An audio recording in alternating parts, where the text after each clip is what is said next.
Sebelumnya di Undead Ravening, setelah berhasil memurnikan pil stabilismen, Kang Feng kemudian disarankan oleh Guru Feiwu agar mencari sesuatu benda di hutan yang dikenal sangat angker.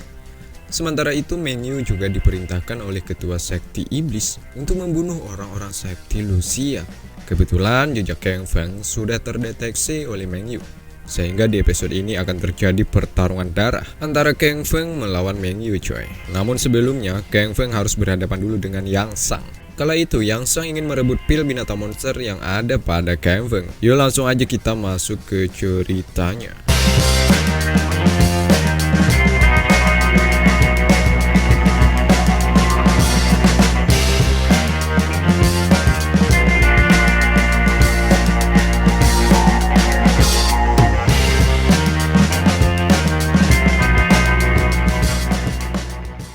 Yang Sang tahu Kang Feng adalah lawan yang cukup tangguh, di mana ia merasakan aura yang dikeluarkan oleh Kang Feng ini. Kang Feng seperti berada di luar batas kemampuannya. Hal itu sedikit banyaknya akan menjadi kekhawatiran di diri Yang Sang.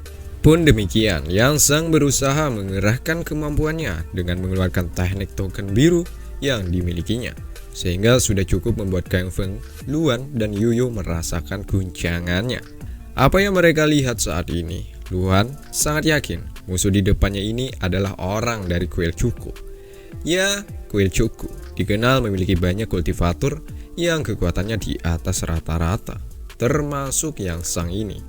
Dengan gagah beraninya, bawahan Yang Sang juga datang untuk menggertak agar Kang Feng menyerahkan pil yang ada pada tangannya. Maka nyawa Kang Feng dan lainnya akan diampuni.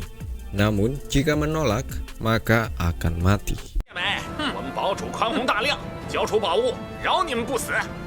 Gertakan itu tak membuat ketiga orang ini takut, melainkan mereka balik menyerang untuk mempertahankan pil yang sudah mereka dapati. Sehingga Yang Sang harus meladeni dengan kekuatan angin topan. Kang Feng dan lainnya saling bahu-membahu untuk bertahan dari serangan brutal angin topan ini coy. Nah dikala itulah Yuyu dapat diandalkan. Menggunakan teknik pemberian ayahnya, Yuyu dapat menghancurkan serangan angin topan ini coy.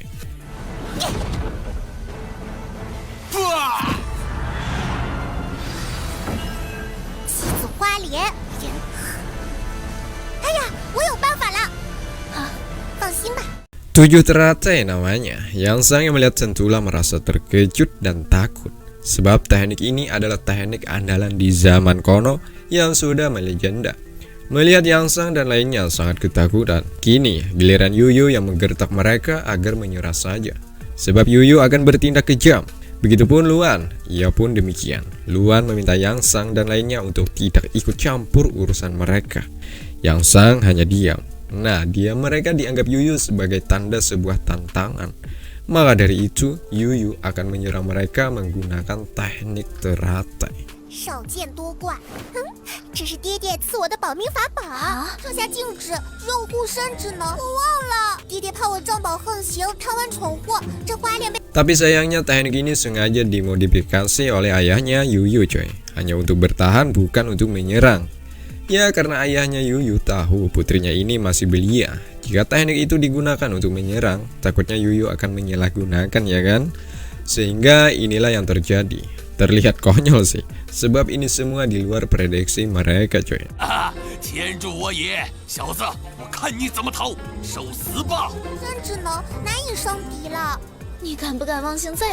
Lantas Yang Sang menganggap ini berkat bantuan dewa yang berpihak kepada kubu mereka, karena mereka selamat. Yang tadinya sempat khawatir berubah menjadi petir. Yang Sang kemudian balas menyerang mereka, di mana Kang Feng benar-benar muak. Di sini ia menggabungkan beberapa teknik, juga diiringi bantuan Luan untuk menyerang Yang Sang. Benar sekali, Kang Feng menggunakan teknik yang begitu luar biasa. Ia dapat mengkolaborasikan teknik yang dimilikinya menjadi senjata andalan untuk mengakhiri hidup Yang Sang.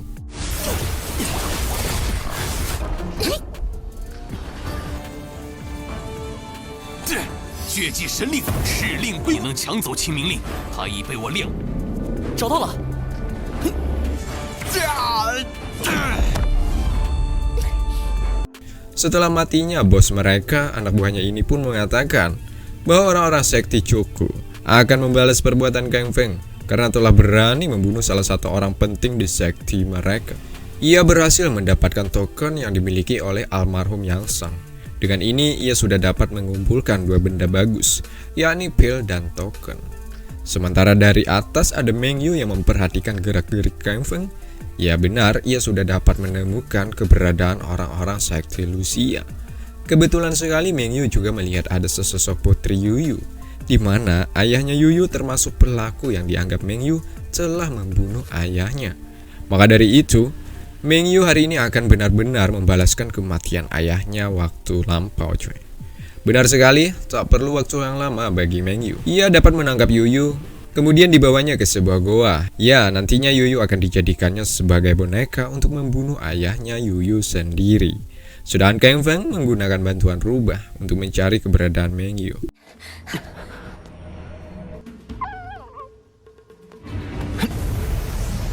Nah, ini rencananya Meng Yu, di mana nantinya Yuyu akan dijadikan sebagai boneka lalu membunuh ayahnya.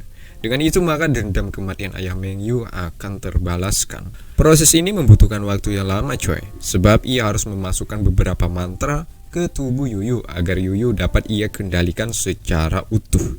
Proses belum selesai, datanglah rubah, di mana keberadaan Meng Yu dapat mereka temukan. Di sini perkelahian tak bisa terelakkan lagi, coy, di mana kedua orang ini sama-sama ahli dalam pemurnian, sehingga sulit untuk ditentukan siapa yang akan menjadi pemenangnya. Meskipun Meng Yu adalah murid senior, di atas kertas ia lebih diunggulkan ketimbang Kang Feng, ya kan? Namun jangan lupakan bakat yang dimiliki Kang Feng saat ini. Kekuatannya tak kalah hebatnya dengan Meng Yu, coy. Terlihat serangan keduanya terbilang cukup berimbang. Di sini juga terbesit alasan kenapa Meng Yu menjadi pengkhianat seperti ini. Nah, jadi dulunya Meng Yu ini aslinya berasal dari sekte Lucia. Namun setelah ayahnya mati karena olah-olah orang sekte tersebut, ya bisa dikatakan mendapatkan ujian sekte sehingga membuat ayahnya mati, coy. Salah satu pelaku membuat ayahnya mati ialah perbuatan dari ayahnya Yuyu. Ketika kehancuran hatinya itulah, Meng Yu mencoba untuk meninggalkan sekte dan ditampung oleh sekte iblis, di mana ia di sana diajarkan sebuah kebencian, lalu kembali ke sekte Lucia, coy, untuk membantai semua orang. Tapi sayangnya usahanya itu gagal dikarenakan ada Kang Feng yang menjadi batu sandungan baginya. Maka dari itu, Meng Yu akan membunuh Kang Feng jika terus-menerus menghalangi jalannya. Meskipun dulunya mereka pernah menjadi sahabat karena di mana Meng Yu lah orang pertama yang mengajarkan Kang Feng beberapa teknik, ya kan? Tapi itu semua bukan menjadi alasan bagi Meng Yu untuk berbalas kasih kepada Kang Feng, coy. Kang Feng mencoba untuk menjelaskan kepada Meng Yu bahwa ini adalah kesalahpahaman Meng Yu saja. Mana ada sebuah sekte membunuh orang-orang dalam secara sengaja seperti ayahnya Meng Yu, ya kan?